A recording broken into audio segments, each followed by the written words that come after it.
The last topic of daily scan. इस topic पर अपन बात करेंगे सेबी के एक प्रपोजल के बारे में जो T+0 के नाम से कहलाता है। क्या होता है ये T+0 फ्रेमवर्क? अभी क्या फ्रेमवर्क यूज किया जाता है? क्यों T+0 फ्रेमवर्क में सेबी शिफ्ट करना चाह रहा है? और ऐसे इंपॉर्टेंट टॉपिक्स पर अपन इस वीडियो पर बात करेंगे।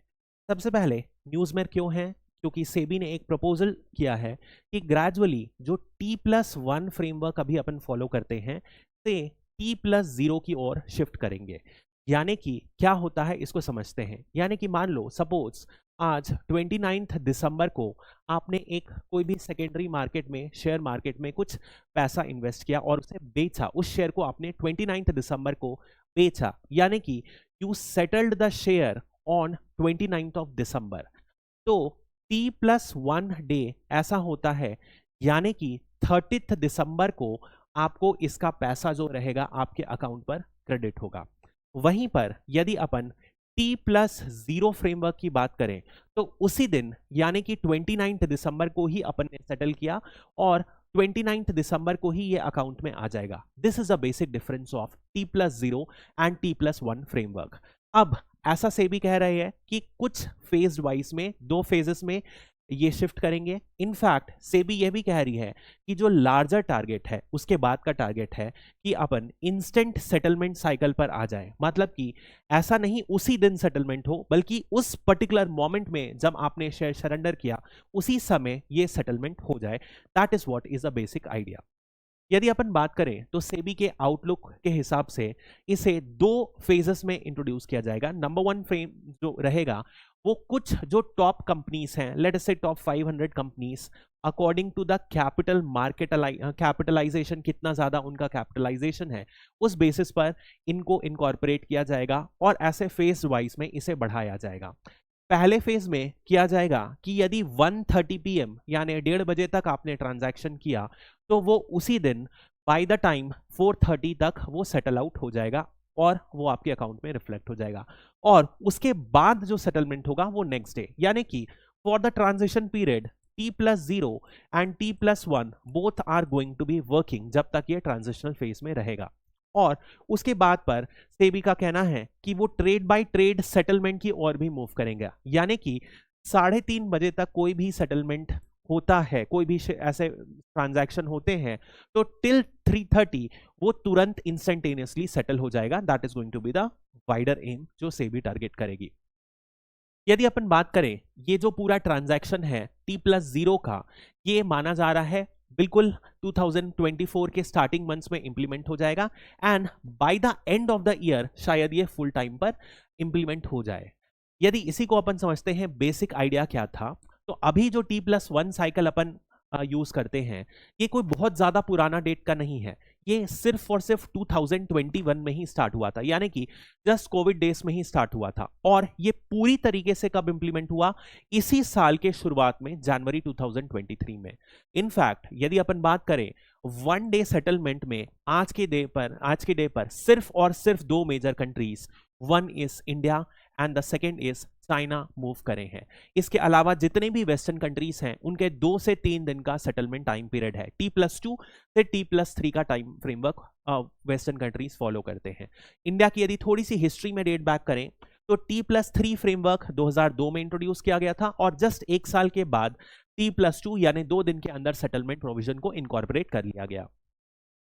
यदि अपन बात करते हैं तो ये जो सेटलमेंट का जो पूरा प्रोविजन है ये एक बहुत इंपॉर्टेंट है जो कुछ रिस्क को एलिमिनेट किया करेगा, इसलिए सेबी इसके तरफ स्टेप ले रही है। ऐसा क्यों अपन बात कर रहे हैं?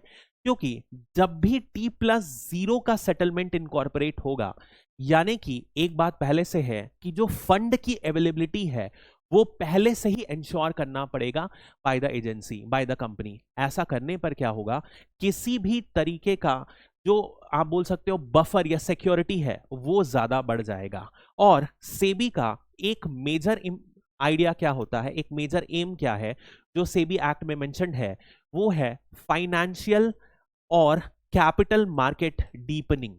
यानी कि जैसे जैसे अपनी कैपेसिटी के हिसाब से इंडिया डेवलप करे, जो शेयर मार्केट है, सेकेंडरी मार्केट इन पर्टिकुलर, उसे ज्यादा डीपन करें, यानी ज्यादा से ज्यादा लोग इस पर पैसा इन्वेस्ट करने का कोशिश करें और उनके फंड को साइमल्टेनियसली प्रोटेक्ट भी करें from financial frauds and otherwise, और साइमल्टेनियसली फाइनेंशियल लिटरेसी भी बढ़ाया जाए। तो इन्हीं सभी स्टेप्स की वजह से, ताकि जो इन्वेस्टर्स है उनके पैसा प्रोटेक्ट रहे, और फाइनेंशियल कैपिटल डीपनिंग तो होगी ही होगी यदि प्रोटेक्शन ज्यादा होगा, ये स्टेप इंश्योर होगा।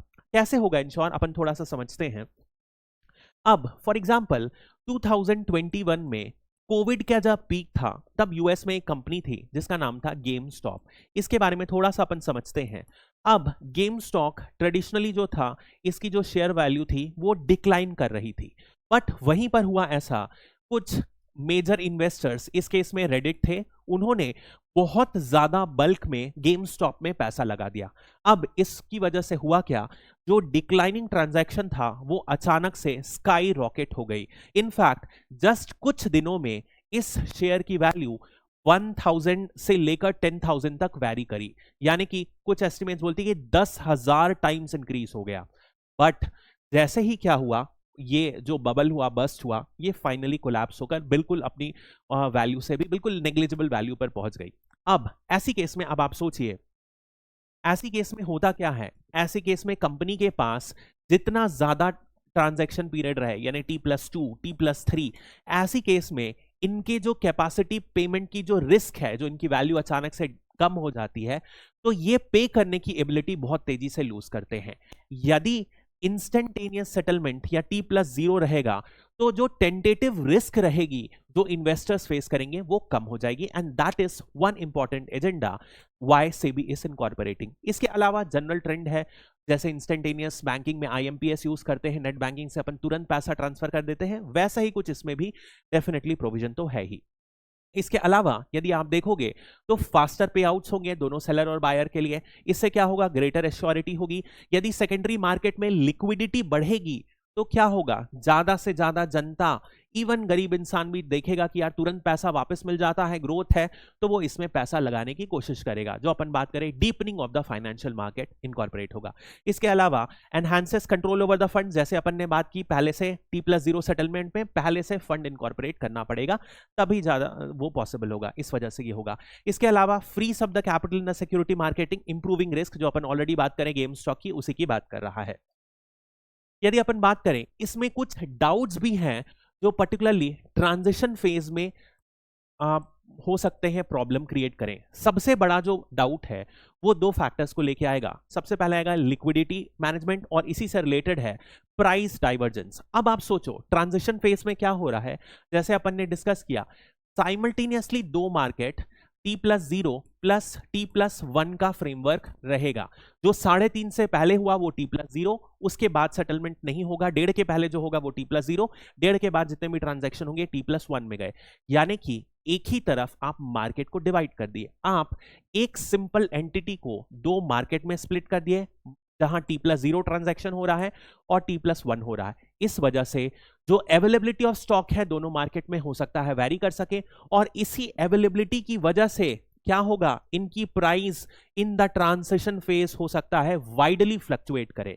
और जहां पर भी वाइड फ्लक्चुएशन आता है, क्या होता है, इन्वेस्टर्स को पसंद नहीं आता है। वो ऐसे इन्वेस्टर में हो सकता है क्या करेंगे, ऐसे इन्वेस्टमेंट से भागेंगे, और in the transition phase it could create a major problem for the regulator and the market.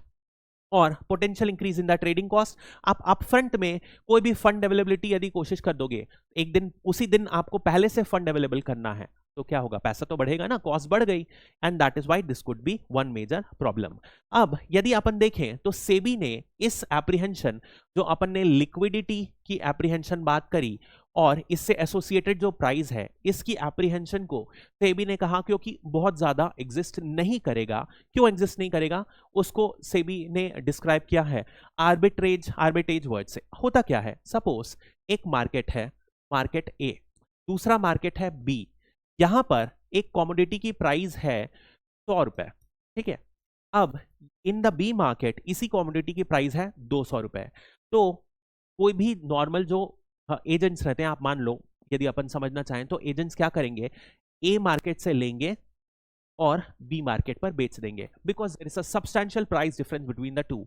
इसी को कहा जाता है आर्बिट्रेज, और जो ये ऑपरेशंस करते हैं उन्हें कहा जाता है आर्बिट्रेजर्स। तो सेबी का कहना है यदि लिक्विडिटी और प्राइस में कोई मेजर डिफरेंस आते हैं तो यहां पर आर्बिट्रेजियर्स का रोल आएगा और वो क्या करेंगे, इस ट्रांजिशन को ऐसे करके बेसिकली एक सप्लाई डिमांड का बैलेंस इंश्योर करेंगे, जिसकी वजह से फाइनली T+0 और T+1 के जो लिक्विडिटी है और फाइनली जो प्राइस है ऑलमोस्ट क्लोज टू एक ही बराबर आ जाएगी due to the rules of arbitrageurs. This is the basic idea that SEBI propose.